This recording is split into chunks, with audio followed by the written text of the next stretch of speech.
wabarakatuh, Ibu. Apa kabar? Alhamdulillah baik. Alhamdulillah.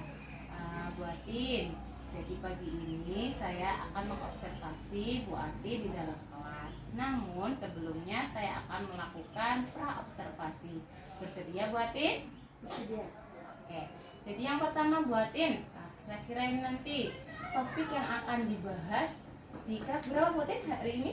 Hari ini saya masuk di kelas 12 IPS. Oke. Topiknya? Topik yang akan saya bahas itu tentang report test. Oh, report test. Kira-kira nih Bu Atin, tujuan pembelajarannya apa? Tujuan pembelajaran yang akan saya capai di kelas, yang pertama itu peserta didik mampu mengidentifikasi bagian-bagian atau struktur teks dari report. Terus yang kedua, peserta didik dapat memahami bagian-bagian atau struktur dari report teks tadi. Terus yang ketiga, peserta didik mampu mempresentasikan isi teks report. Masya Allah, ada 3 berarti ya buat ini ya? Iya, Tujuan betul. pembelajaran. Kira-kira ini untuk mencapai tujuan pembelajaran tersebut itu area pengembangan yang ingin dicapai apa buat ini? Area pengembangan yang ingin saya capai dalam belajar teks report ini adalah speaking skill dari peserta didik, dimana speaking skill ini sangat penting dalam salah satu skill dalam bahasa Inggris agar peserta didik menjadi lebih lancar lagi. Oh gitu. Jadi di area pengembangannya lebih di keterampilan ya buatin ya? Iya. Speaking text ya kan? Iya benar. Oke. Kira-kira ini strategi yang disiapkan apa saja untuk mencapai itu buatin? Tentu ada kan? Ada. Oke. Yang Saya pertama? sudah- Yang pertama saya sudah menyiapkan beberapa strategi untuk mencapai speaking skill tadi. Yang pertama itu pembelajarannya berdiferensiasi berdasarkan kesiapan belajar siswa. Oke. Kemudian diintegrasikan dengan pembelajaran sosial dan emosional. Terus yang kedua, membentuk kelompok berdasarkan kemampuan siswa dan minatnya. Apakah siswa ini suka di bagian gambar atau di bagian teksnya. Oh, gitu. Terus yang ketiga, model yang saya gunakan di sini adalah PJBL atau Project Bank-Learning, karena nanti akan menghasilkan produk dengan walking gallery tadi. Selanjutnya, metode yang saya gunakan ini adalah diskusi kelompok, penugasan, dan juga presentasi di depan kelas. Lalu ada media yang saya pakai itu adalah worksheet, walking gallery, ada laptop dan infocus, karton, serta gambar. Yang terakhir itu saya gunakan LKPD yang digunakan sesuai dengan kebutuhan peserta didik. Begitu. Oke. Berarti kita sepakat ya buatin ya. Apa yang Bu Atin sampaikan nanti akan saya observasi di dalam kelas. Iya. Oke Bu Atin, Ya. ini sudah kita tulis tadi. Bu Atin bisa tanda tangan di sini dan nanti saya ada di sini. Bisa Bu Atin?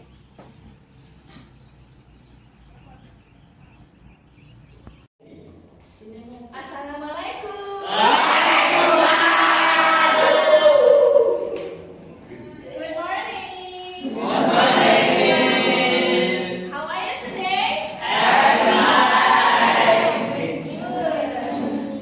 Okay, let's start the Learning ya. Ketua kelas tolong disiapkan. Siap gerak, mulai.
Itu kelinci sama sibung. Sigung. Ya, kelinci dan sigung. Oke. Sama sibung. Nah, apa sih yang dilakukan kelinci sama sigung tadi? Dia mau mencari solusi yang tepat, Bu. Yang tepat untuk menghilangkan beruang sama itu tadi, Bu. Dengan cara jembatannya diputus. Oh, gitu. Mbaknya di mana? Apa kesana? Habis jatuh, Bu. Nah, terus beruang tadi Jatuh. Nah, ternyata setelah jembatannya jatuh, dua hewan kecil tadi kan mau lewat, ya kan? Dan mereka bertemu lagi di tengah. Apa yang terjadi?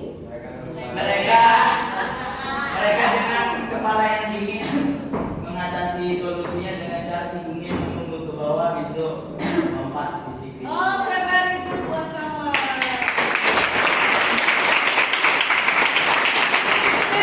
Nah, pelajaran yang bisa diambil dari video tadi, yang pertama, dalam menyelesaikan masalah itu Tidak tidak perlu. boleh dengan tidak boleh dengan emosi. Ya, selesaikan masalah itu dengan ya. Ini adalah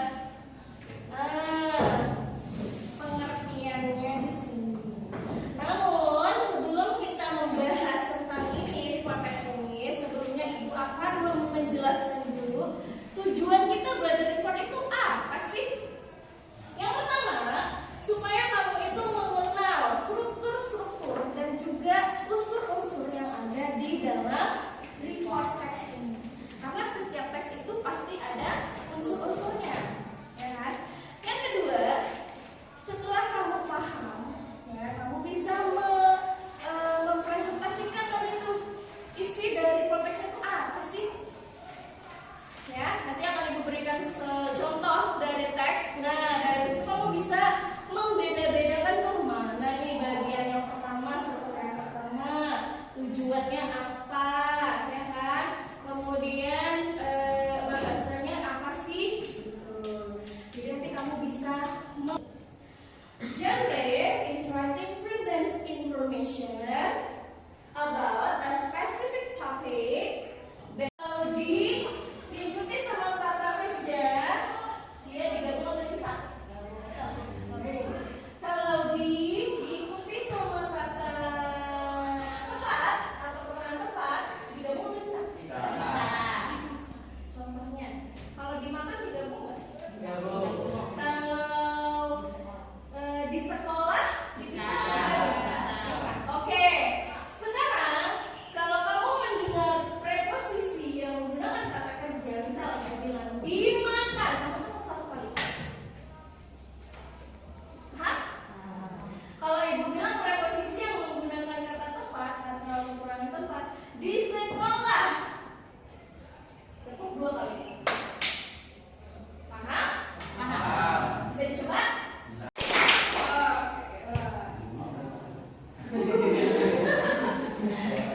Kalau tempat berarti dua kali, ya. Kalau kata kerja satu kali, ya. Oke, ulang ya.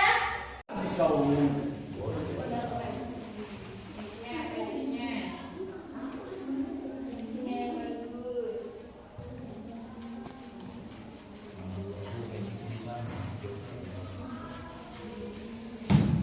Oke,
Itu kelompoknya cuma 3 orang ya, Pak? Nggak boleh gitu, Pak. Jadi di sini kami akan menjelaskan tentang fenomena bangunan. Ini di todo review vision itu. Yang pertama bisa dilihat sama kawan-kawan. Basic center and select the lesson of the center.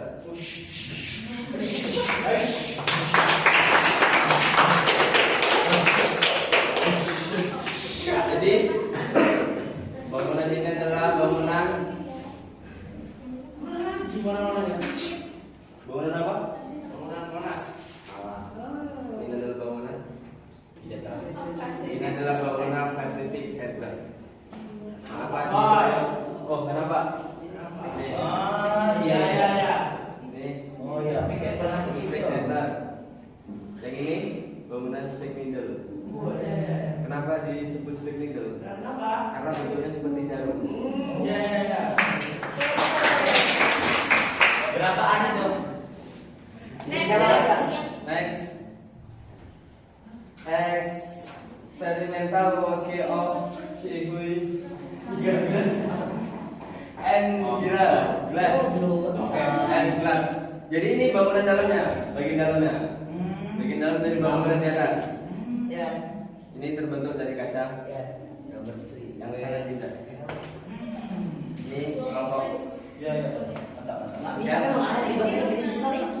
Thank you. Assalamualaikum warahmatullahi wabarakatuh. Number 3, wall wedging. Number 4, from wedging. Wassalamualaikum warahmatullahi wabarakatuh. Waalaikumsalam warahmatullahi wabarakatuh.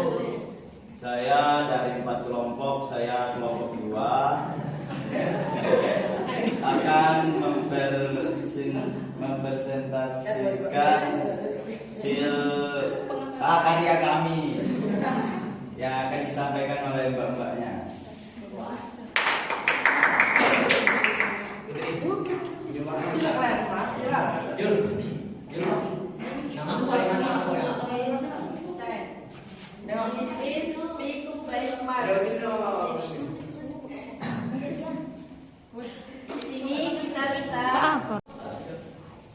Assalamualaikum warahmatullahi wabarakatuh. Saya kelompok 2 dari 4 kelompok. Saya hasil karya kami yang agak lumayan menarik yang akan disampaikan oleh mbak-mbaknya dan Kang Mas. Dipersilakan. Things to do if you visit Seattle. This is big flash marker. Di sini kita bisa melihat pemandangan, juga bisa menikmati makan makanan. Ya, seperti kafe, cuman bedanya di luar ruangan. Next, this is farmers market. Di sini kita bisa berbelanja, bisa shopping segala macam kayak gitu. Next, this is festival outdoor. Jika kalian bosan, kalian bisa pergi ke festival musik atau kemanapun itu kan. Nah, sekian dari kelompok saya. Thanks. Wabillahi taufiq wal hidayah. Wassalamualaikum warahmatullahi wabarakatuh. Waalaikumsalam warahmatullahi wabarakatuh. Kita kali ini ada yang bisa memberi kesimpulan. Yang pertama adalah mengetahui tempat wisata. Seattle ini letaknya di mana ya? Seattle ini letaknya di mana? Seattle ini adalah sebuah kota. Letaknya di mana?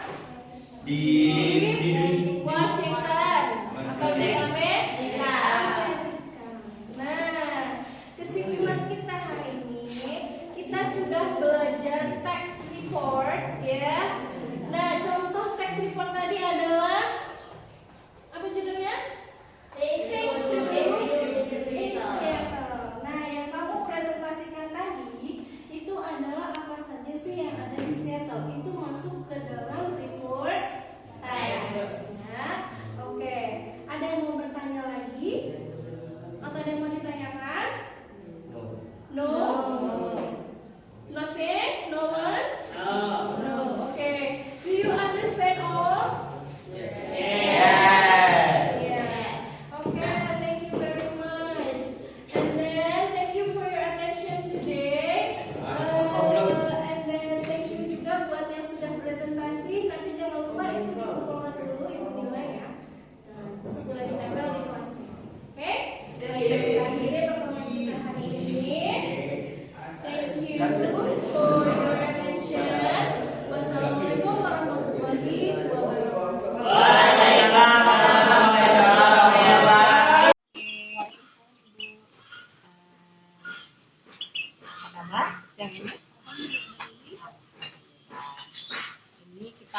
kegiatan-kegiatan kita yang kemarin buat ya. Oh iya dulu. Ya, kita sudah melakukan observasi, maka ada kegiatan lanjutan yaitu pasca observasi. Iya. Kira-kira ini gimana perasaannya setelah observasi kemarin? Kalau pas menjelang observasi rasanya ya deg-deg gitu seperti ujian ya kan. Tapi setelahnya lega karena apa? Karena observasi itu kita jadinya tahu gitu kan. Oh, mengajar berdiferensiasi itu seperti ini gitu. Jadi lebih tahu. Perasaannya gimana? Perasaannya tenang, enjoy. Ya. Kira-kira nih buatin dari rencana yang sudah dibuat di dalam modul, ada nggak yang belum tersampaikan kepada anak? Sebelum saya menyampaikan ini kan? Iya. Kalau menurut saya ada beberapa ya Bu. Yang pertama itu yang emosional apa itu? Oh ya, keterampilan sosial emosional. Itu sebenarnya ada, cuman mungkin kurang tersampaikan ke siswa. Terus yang kedua, ice breakingnya. Ya, saya sudah merencanakan ice breakingnya yang seperti ini. Ternyata pada saat prakteknya lain, gitu. Jadi kayak kurang mengena gitu ice breakingnya. Terus kan yang yang mau dicakup itu adalah keterampilan speaking skill karena bahasa Inggris ya kan. Jadi saya pengennya anak-anak itu waktu presentasi menggunakan bahasa Inggris. Tapi mereka karena mungkin kurang kosakata gitu kan. Jadi mereka ada yang pakai bahasa Inggris, ada yang dicampur pakai bahasa Inggris Indonesia, ada yang full juga bahasa Indonesia seperti itu. Itu sih menurut saya. Puas nggak dengan yang buatin lakukan kemarin? Kira-kira dari misalkan kalau kita kan ada skala dia skor antara 1 sampai 10, kira-kira itu buatnya sudah masuk dalam skala berapa? Kalau dinilai diri sendiri nih. Kalau menurut saya sih 8 ya Bu. Ya. Karena apa namanya, anak-anak juga bisa melakukan tugas yang disuruhkan, yang diinstruksikan sesuai dengan yang saya inginkan ya, tapi belum maksimal juga. Tapi itu 8 sih menurut saya. Ada nggak ini kiat-kiat atau keinginan untuk mencapai yang sempurna? Tentu manusia ini kan kepengen sempurna ya kan? Ada nggak keinginan seperti itu? Ada Bu, pastinya ada. Tentu kita akan belajar dari pengalaman yang sudah terjadi, benar tidak? Benar. Nah, kira-kira kiatnya? Kiatnya ya sebelum masuk ke kelas saya pasti akan mempersiapkan semuanya dengan matang, dengan lebih baik lagi, direncanakan dengan lebih baik lagi supaya anak-anak juga lebih paham apa sih instruksinya begitu. Jadi tidak menjadikan sebuah beban ya Iya. kan, tapi juga menikmati. Dan saya kemarin melihat sih buatin anak-anak itu meskipun ada saya pun mereka tidak merasa oh ini diawasi loh sama kepala sekolah gitu Iya, kan, tapi benar. mereka enjoy saja. Enjoy. Nah, jadi alhamdulillah mereka tidak menganggap ini sebuah beban, tapi memang flur gitu kan, berjalan apa adanya dan tidak pakai di konsep, itu yang paling penting Iya, ya benar. kan. Dan memang tidak ada di konsep kan Tidak ada konsep. dan alhamdulillah apa yang sudah kita rencanakan kita keluarkan dalam RPP meskipun belum maksimal sudah berjalan dengan baik ya kan. Tapi ternyata ada beberapa yang belum terlaksana dengan maksimal, berusaha nanti kita ke depan akan melakukan perbaikan. Terakhir buatin harapan atau misalkan yang ingin buatin kembangkan kira-kira apa? Saya pengennya mereka itu lancar berbicara bahasa Inggris. Speaking skillnya itu bisa gitu. Setidaknya ngomong dengan yang kalimat sederhana kayak misalnya minta tolong atau menjawab pertanyaan sederhana itu mereka bisa gitu. Saya pengennya gitu. Terus waktu presentasi juga menggunakan Inggris gitu, pengennya gitu. Ada nggak kiat? Kiat untuk ke sana jelas ada Bu. Yang pertama ya saya kasih mereka latihan untuk mentranslate gitu supaya memperkaya kosakatanya juga dari bahasa Inggris ke bahasa Indonesia gitu. Terus mereka juga saya wajibkan untuk menghafal kosakata sehari-hari gitu kan. Terus membiasakan bertanya pakai bahasa Inggris dan mereka juga harus menjawabnya pakai bahasa Inggris. kemarin yang menarik loh buatin ketika menanyakan kehadiran ya kan, yaitu menjawab dengan sebuah kata yang berbahasa Inggris dan menyebutkan dan menerjemahkan juga, benar tidak? Iya benar. Nah itu adalah salah satu kiat loh kalau menurut saya, dan itu bisa dikembangkan kembali, benar nggak? Betul sekali. Jadi dari hal-hal kecil nanti akan menjadi terbiasa, dan kalau bisa itu dibiasakan, dihabitkan. Jadi kalau sesuatu sudah menjadi habit, akan semuanya itu menjadi lancar. Kalau saya seperti itu, benar tidak Mbak? Iya benar. Jadi satu anak menyebutkan satu kosakata bahasa Inggris dan itu harus berbeda sama temannya. Di setiap pertemuan, pertemuan hari ini saya bilang minggu depan pakai kosakata nama buah ya, pakai bahasa Inggris. Jadi semuanya mereka mencari itu pastinya. Dan hari itu juga nggak boleh ada yang sama. Kalau ada yang sama, ulang lagi. Gitu. Diulang itu dari awal atau cukup anak yang yang belum hafal. Terima kasih buatin. Mudah-mudahan coaching kita atau observasi yang saya lakukan bermanfaat untuk buatin dan juga bermanfaat. Ada yang mau ditanya Mbak? Saya masih belum mengerti tentang KSI. Oh gitu. Oke. Nanti ke depan akan saya imbaskan apa yang saya peroleh dalam PPGB ini, yaitu pendidikan KSI keterampilan sosial dan emosional secara detail, termasuk juga nanti kepada yang lainnya. Saya amati di seluruh guru kemarin hampir bisa dikatakan agak minim di situ ya. Jadi mungkin ini kesalahan PPGB ini, yaitu pendidikan KSI keterampilan sosial dan emosional secara detail, termasuk juga nanti kepada yang lainnya. Saya amati di seluruh guru kemarin hampir bisa dikatakan agak minim di situ ya. Jadi mungkin ini kesalahan atau kekurangan saya untuk melakukan implementasi di bab itu ya kan, tentang tema KSI itu. Ini menjadi catatan buat saya untuk tindak lanjut ya kan, apa yang sudah saya peroleh untuk diberikan kepada rekan-rekan yang lain. Terima kasih masukannya, insya Allah segera dilaksanakan. Terima kasih Bu.